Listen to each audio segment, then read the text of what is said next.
Once upon a time there was a farmer who wanted to show off his prosperous state to the President of the United States, Calvin Coolidge, and his wife. The couple visited the farm on Sunday morning, and during the tour, the First Lady became curious, and as she passed the chicken coop, she asked the farmer how many times the rooster could mate in a single day. And the farmer, with a smile, proudly replied, "Several times a day, man. Several times a day." Intrigued, the First Lady then tells the farmer, "Well, why don't you tell this to the President immediately?" And there went the farmer, sharing this information with the President, a little further ahead on the tour, observing the fields. After hearing this, President Coolidge asked curiously, "With the same chicken or with several?" The farmer said, "Well, Mr. President, with several chickens." So the President said, "Tell the First Lady about it." The story tells about the Coolidge effect, which is a natural occurrence in man that says that practically all male mammals that copulate with a new female tend to last on average 1 minute and 30 seconds until ejaculation. And if they continue to engage with new partners, this number remains the same.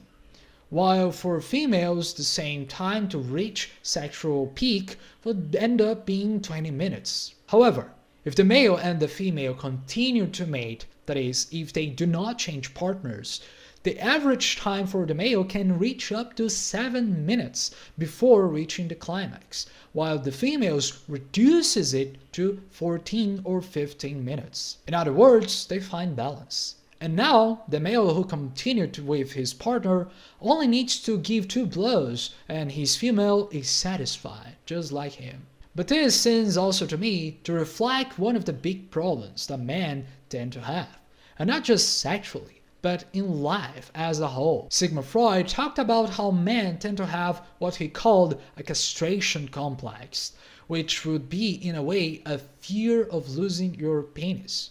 But the penis would not be just a penis. It would also be a representation of the man's will, of his intentionality about the world. And consequently, this castration complex would make men from childhood afraid of engaging in the world for various reasons.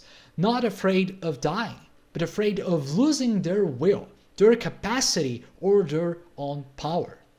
If you look at the most scientific research, contrary to what radical feminists say, the ability to be ambitious, to have that drive, and to have the intention to achieve goals, and to put yourself out there in the world tends to be something that is very attractive to women. And if women value male ambition, analytical and existential psychology shows us that appearances are not always what they seem. What I mean by this is that more than having ambitions in themselves, more than the way these male desires are expressed physically, but be it by having cars, having a house, having a nice shape, the question is, what do these ambitions or this male will mean?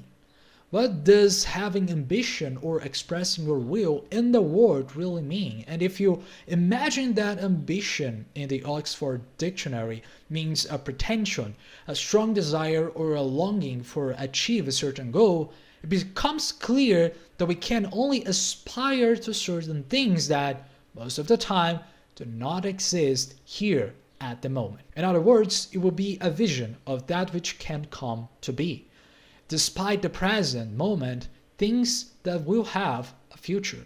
So it is not only about the now, and it is not only about what has already been. It is adding to the equation of your actions and ways of seeing and perceiving the world this concept of future, of continuing things relative to this present that is happening now. Otherwise, if you only imagine that one day you will do things but do not act on anything in the present moment, you will be what Nietzsche called in the Spoke Zarathustra an outer-worlder, a person who lives beyond this earthly world, imagining a perfect life, but never doing anything to make that life come to fruition. Sometimes living more in the ideas, in this Platonic world, and with these losing his earthly life.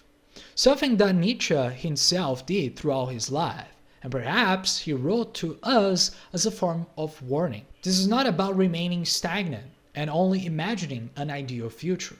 It is about moving in a way that always makes these dreams come true.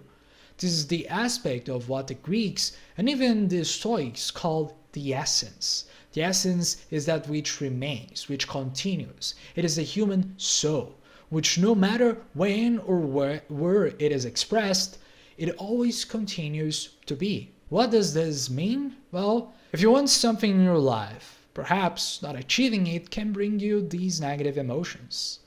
But from the moment you persist in this idea, these plans and these objectives, you will automatically polish these desires in a way that they can actually take you where you want to go.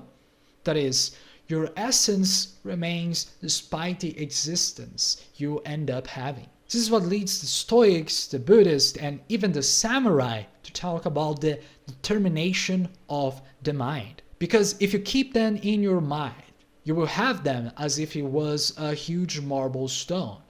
But just like David, the famous sculptor, Michelangelo needed to sculpt it to give it the final form. That is, some parts need to go away so that the true form can be revealed. Michelangelo even said that he didn't carve David, that in fact he just took David out of the stone. And maybe the same thing is happening to you right now. All of the hours of work, all of the hours of study, all of the efforts you have put in can make you feel like you are achieving nothing, leaving you frustrated, irritated, and even discouraged. But perhaps it is precisely by enduring in spite of these things that you end up carving out your true form, or carving out your dreams into reality. That makes you go from this point A to a point B and leave what you desire in this reality, and not just in your head. But the only way to achieve this is by not giving up. Don't let your castration complex get the best of you. Keep going. You will achieve what you want. Don't give up. Persist. And goodbye.